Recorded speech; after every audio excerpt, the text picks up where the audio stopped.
ವಾಸ್ತವಾಂಶ ಏನಿದೆ ಚರ್ಚೆ ಮಾಡೋಣ. ನಮಗೇನಾದ್ರೂ ಅನ್ಯಾಯ ಆಗಿದ್ರೆ ನಿಮ್ಮ ಜೊತೆ ಧ್ವನಿಗೂಡ್ಸಕ್ ನಾವು ಸಿದ್ಧ ಇದ್ದೇವೆ. ನಮ್ಮ ಕಡಿಮೆ ಆಗಿದ್ರೆ ಬಹುಶಃ ನಮ್ಮ ಸ್ನೇಹಿತರುಗಳು ಒಪ್ಕೋತಾರೆ ಇದಕ್ಕೆ ಅಂತ ನನ್ನ ಅಭಿಪ್ರಾಯ. ನಮಗೆ ನಿಜಕ್ಕೂ ಅನ್ಯಾಯ ಆಗಿದ್ರೆ ಕೊಡ್ಲಿಕ್ಕೆ ತಯಾರಾಗಿದ್ದೆ, ನಾವು ನಿಂತ್ಕೊಳ್ಳಿಕ್ಕೆ. ಯಾವುದಕ್ಕೆ? ಇಡೀ ಸಂಖ್ಯಾಂಶ ಇಡೀ ಅನ್ಯಾಯ ಆಗಿರೋದು 14-15 ಹಣಕಾಸಿನ ಆಯೋಗದ ಏನೋ ಒಂದು, ಅದು ನಿಮ್ಗೆ ಹೇಳಕ್ ಬೇಕಾಗಿಲ್ಲ, ನಾನು ಯಾರಿಗೆ ಹೇಳ್ಬೇಕು ಹೇಳ್ತೀನಿ, ಯಾರಿಗೆ ಹೇಳಬೇಕು ಹೇಳ್ತೀನಿ. ರೆಸಲ್ಯೂಷನ್ ಹೇಳಲ್ಲ, ಸರ್ಕಾರ ಕೇಳೋಣ. ಕುಮಾರಣ್ಣ ಅಂಕಿಅಂಶಗಳು ಕೇರಳ ಅಸೆಂಬ್ಲಿ ರೆಸಲ್ಯೂಷನ್ ಮೂವ್ ಮಾಡಿದ್ದಾರೆ. ಏನ್ ಮಾಡಿದ್ದಾರೆ? Same problem, devolution of taxes ಇರ್ಬೋದು. 14th ಕೇರಳ ಮುಖ್ಯಮಂತ್ರಿ ನಿಮ್ಗಳು ಕರೆದ್ರಲ್ಲ, ಇಲ್ಲ ನಾವು ಧ್ವನಿ ಎತ್ತೋಣ ಬನ್ನಿ ಹೇಳ್ತಾ ಇರೋದು. ಕೇರಳದಲ್ಲಿ ಹಣಕಾಸಿನ ಮಾಡಿದ್ದಾರೆ. ಇಲ್ಲ ನಮ್ಮ ರಾಜ್ಯದಿಂದ ಅಂತ ಹೇಳಿ ಅಲ್ಲಿ ಮೂವ್ ಮಾಡಿದ್ದಾರೆ. ನಮ್ಮ ರಾಜ್ಯ ಕೇರಳದಲ್ಲಿ ಅಲ್ಲಿ ಸರ್ಕಾರ ನಿಮ್ಮನ್ನು ಕರೆದ್ರೆ ಬಾಯ್ಕಾಟ್ ಮಾಡ್ತೀರಿ. ವಿಧಾನಸಭೆಯಲ್ಲಿ ರೆಸಲ್ಯೂಷನ್ ಮಾಡಕ್ ಹೋದ್ರೆ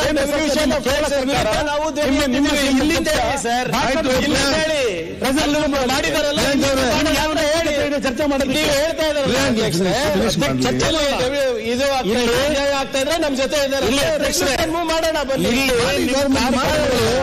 ಕಾರ್ಯಕ್ರಮಗಳನ್ನ ಇಲ್ಲಿ ಘೋಷಣೆ ಮಾಡ್ಕೊಂಡು ಈಗ ದುಡ್ಡು ಬೇಕಲ್ಲ, ಈಗಾಗಲೇ ಏರಿಕೆ ತೆರಿಗೆ ಏರಿಕೆ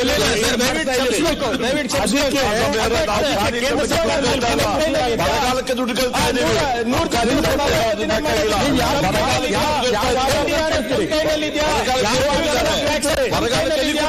ಯಾವ ಆಧಾರದಲ್ಲಿ ಕೇಳ್ತಾ ಅಂಕಿಅಂಶ ಇಟ್ಟುಬಿಟ್ಟು ಕೇಳ್ತಾ ಇದ್ದಾರೆ. ಅಂಕಿಅಂಶ ದಾನ ಕೊಡ್ಬೇಕು.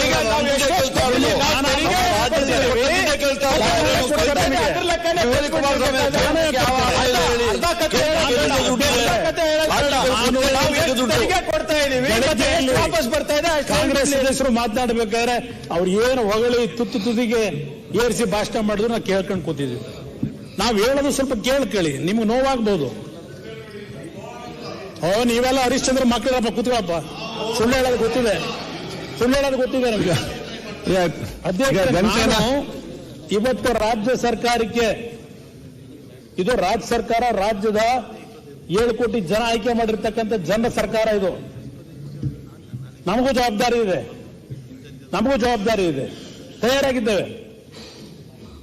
ಇವತ್ತು ಯಾತಕ್ಕೆ ನಾನು ಯಾವ ವಿಶ್ವಾಸದಲ್ಲಿ ಈ ವಿಷಯ ಹೇಳ್ತಾ ಇದ್ದೇನೆ ಅಂದ್ರೆ, ನಮ್ಗೇನಾದ್ರು ಅನ್ಯಾಯ ಆಗಿದ್ರೆ ನಿಮ್ಮ ಜೊತೆ ಧ್ವನಿಗೂಡಿಸಿ ಸರಿಪಡಿಸಿ ತಯಾರಾಗಿದ್ದೇನೆ ಅಂತಕ್ಕಂಥದ್ದು ಯಾಕೆ ಹೇಳ್ತಾ ಇದ್ದೇನೆ ಅಂದ್ರೆ, ನನಗೆ ವಿಶ್ವಾಸ ಇದೆ ಕೇಂದ್ರ ಸರ್ಕಾರದಲ್ಲಿ ಇವತ್ತು ನರೇಂದ್ರ ಮೋದಿ ಅವರು ಇವತ್ತು ನಮಗೆ ಕೊಡ್ತಾ ಇರ್ತಕ್ಕಂಥ ಗೌರವ, ಅದನ್ನ ನಾವು ಅನುಷ್ಠಾನಕ್ಕೆ ತರ್ತಕ್ಕಂಥ ಅವಕಾಶ ಇದೆ, ತರ್ತಕ್ಕಂಥ ಕಾಲ.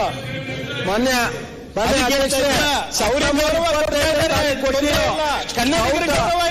5 ತಿಂಗಳಾಗಿದೆ, ಇನ್ನೂವರೆ ಕೊಡ್ತಾ ಇದ್ದಾರೆ. ಒಳ್ಳೆ ಅದು ಪ್ರಶ್ನೆ ಮಾಡಿಲ್ಲ. ಮುಗಿಸಲಿ ಸ್ವಾಮಿ.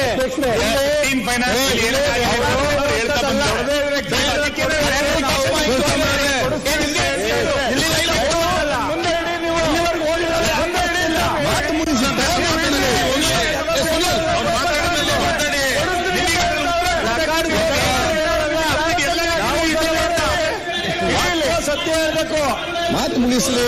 ಅಧ್ಯಕ್ಷರೇ, ತಪ್ಪಾಗಿ ಹೋಗುತ್ತೆ.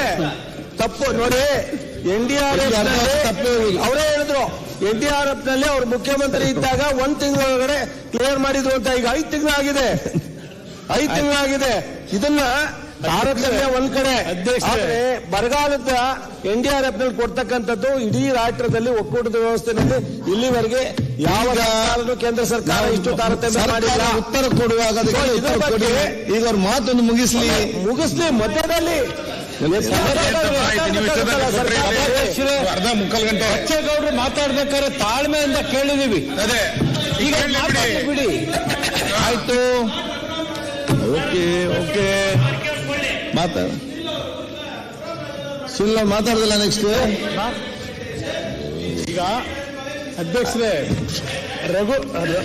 ಒಂದು ನಿಮಿಷ ಆಯ್ತು, ಅದ್ ಮತ್ತೆ ನೋಡ್ಬೇಕು. ಈಗ ಅವ್ರು ಹೇಳಿದ್ರು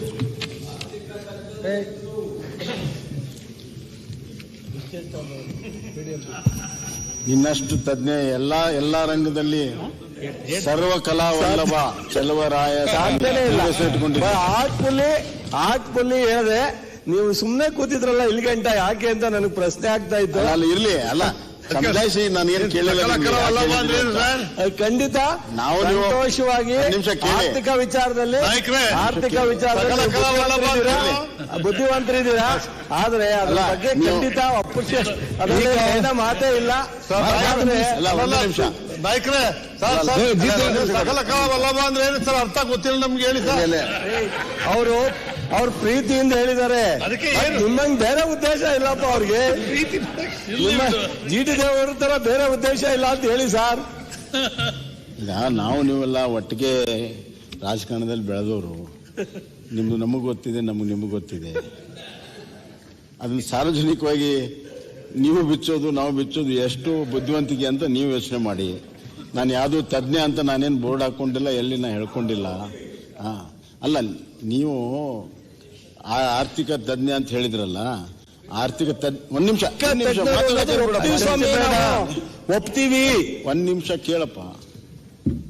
ನಾವಿಲ್ಲಿ ಏನು ಈ ಕಡೆ ಕೂತಿದ್ದೇವಲ್ಲ, ಅಂದ್ರೆ ಸದನದ ಸದಸ್ಯರು ಯಾರು ಕೂಡ ತಜ್ಞರಂತ ಹೇಳಿ ಇಲ್ಲಿ ಬಂದಿಲ್ಲ. ಆದ್ರೆ ಇಲ್ಲಿ ಬಂದ ಮೇಲೆ ಅವಕಾಶ ಸಿಕ್ಕಾಗ ತಿಳ್ಕೊಂಡಿರ್ತೀವಿ. ಜಾಸ್ತಿ ಕಲ್ತಿದ್ರೆ ಹೇಳಿ. ಆದ್ರಿಂದ ಎಲ್ಲರೂ ತಜ್ಞರೇ. ಆರ್ಥಿಕ ತಜ್ಞ ಅಂತಂದು ಎಲ್ಲೂ ಬಿರುದಿಲ್ಲ.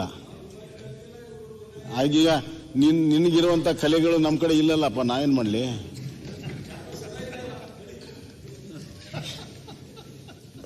ಮಾನ್ಯ ಸಭಾಧ್ಯಕ್ಷರೇ, ಒಂದು 2 ನಿಮಿಷ ನಾನು ಮಾತಾಡಿಲ್ಲ. ಅವ್ರು ಮಾತಾಡಿದಕ್ಕೆ ಅವ್ರು ಹೇಳಿದ್ದಕ್ಕೆ ಅಷ್ಟೇ. ಮಾನ್ಯ ಸಭಾಧ್ಯಕ್ಷರೇ,